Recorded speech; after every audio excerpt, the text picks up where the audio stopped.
Bonjour, pouvez-vous nous dire ce qui se passe aujourd'hui à l'Arena ? Alors oui, aujourd'hui à l'Arena, il y a un événement formidable pour fêter les Jeux Olympiques. Alors c'est un événement avec 4000 enfants qui viennent célébrer cette très très grande fête que sont les Jeux Olympiques.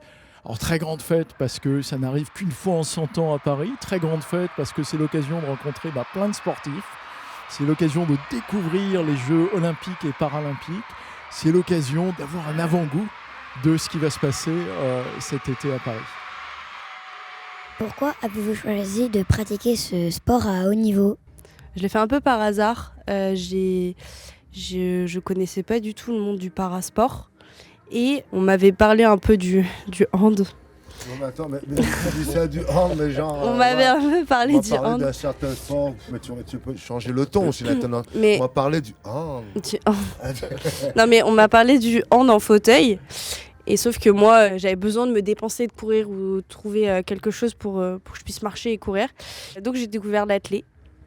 Et c'est comme ça que j'ai commencé à pratiquer ce sport en loisir au début, pour découvrir. Et de plus en plus, au fil des années, à haut niveau. Qu'allez-vous faire pendant les Jeux ? Je joue le rôle de chef de mission de la délégation française pendant les Jeux Olympiques. Mon rôle à moi, c'est, avec mon équipe, de mettre en condition idéale tous les athlètes pour qu'ils puissent performer, récolter le maximum de médailles. Et moi, en tant qu'ancien athlète, ancien porte-drapeau, mon rôle à moi, c'est de créer une cohésion dans cette équipe, de servir de passerelle avec les personnes qui ont l'expérience des Jeux Olympiques ou les personnes qui n'ont pas l'habitude de faire des Jeux. Et justement, c'est pour créer cette cohésion collective, qu'on s'entraide pour pouvoir justement récolter le maximum de médailles.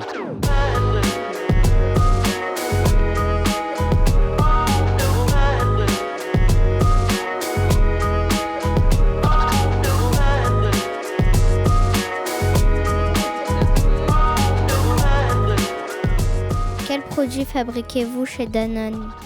On fabrique plein de produits chez Danone. C'est une société qui est née en fabriquant des yaourts. En fait, Danone, c'est le surnom du fils du créateur de l'entreprise, qui s'appelait Daniel, et en espagnol, c'est Danone.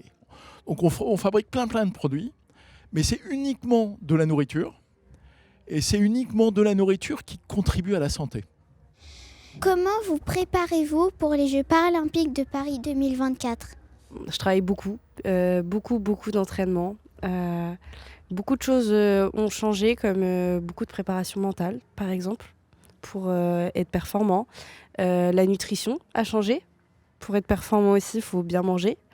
Donc j'ai mis plusieurs paramètres différents pour justement être performant pour les Jeux et avoir ma qualification et peut-être avoir une bonne place le jour J. Alors, bonjour, monsieur de Saint-Afrique. Antoine. Antoine de Saint-Afrique. Et depuis quand travaillez-vous chez Danone ? Alors, c'est une question qui a l'air toute simple, mais qui est très compliquée. Parce que la première fois que j'ai travaillé dans une entreprise, il y a très longtemps maintenant, vous n'étiez pas né, c'était chez Danone. Et puis ensuite, je suis allé travailler ailleurs, et puis je suis revenu travailler chez Danone. Donc en fait, c'est la 3e fois que je travaille chez Danone. Danone, c'est aussi la société dans laquelle je terminerai ma carrière, parce que c'est une société qui est merveilleuse. Donc on y travaille une fois, et on y revient toujours. On peut vous appeler Monsieur Danone alors. Monsieur C'est du tout fun. Ouais, c'est Antoine ou Monsieur Danone peut-être. Ouais.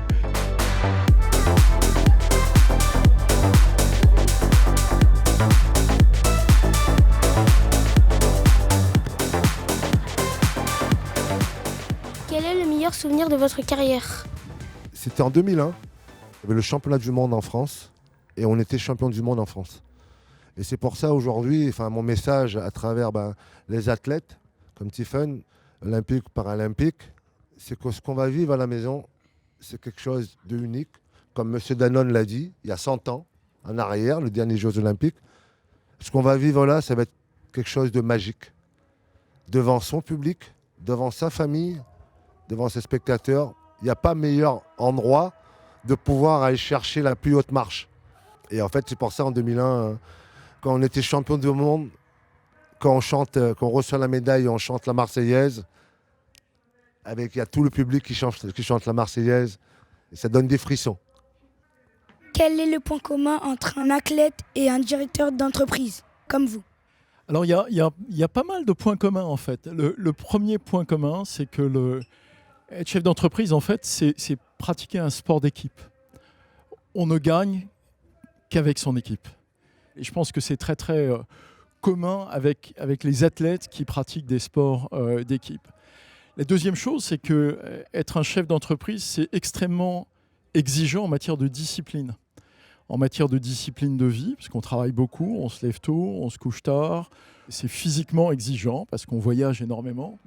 Donc on doit être aussi extraordinairement discipliné de façon à pouvoir tenir ce rythme de la compétition. La troisième chose, c'est la passion. On ne peut animer son entreprise, on ne peut réussir qu'avec plein de passion. Si on aime passionnément ce qu'on fait, si on le fait avec des équipes qui sont des équipes formidables, on peut essayer de gagner, on peut espérer gagner.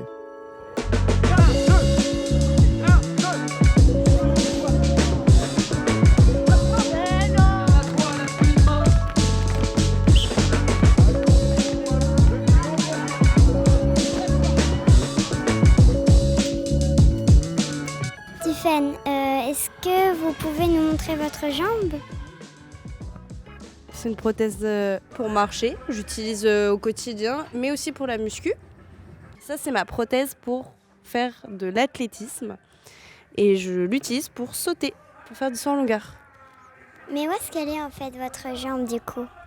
En fait, je suis amputée à la moitié du tibia, à la moitié. Mais la prothèse, elle est fine et le genou, il est plus large. En fait, le genou, il est plus large comme ça, parce que moi, c'est un choix que j'ai fait de ne pas avoir un faux mollet. D'accord. Les gens peuvent le cacher, mais moi, j'ai décidé de le montrer. Que va faire Danone pour les Jeux Olympiques et Paralympiques de Paris 2024? Les Jeux Olympiques, tels qu'ils ont été pensés, sont des jeux qui sont centrés sur la santé, qui sont centrés sur l'environnement. Donc on va essayer d'aider un petit peu. Alors on va distribuer des millions de repas à tous les gens qui sont là. On est très très content d'être aux Jeux Olympiques et Paralympiques et puis d'être partenaire, de contribuer. Quel conseil donnerez-vous aux jeunes qui voudraient devenir athlètes, voire champions? Dans n'importe quelle activité, ce que vous faites, prenez du plaisir à faire ce que vous faites.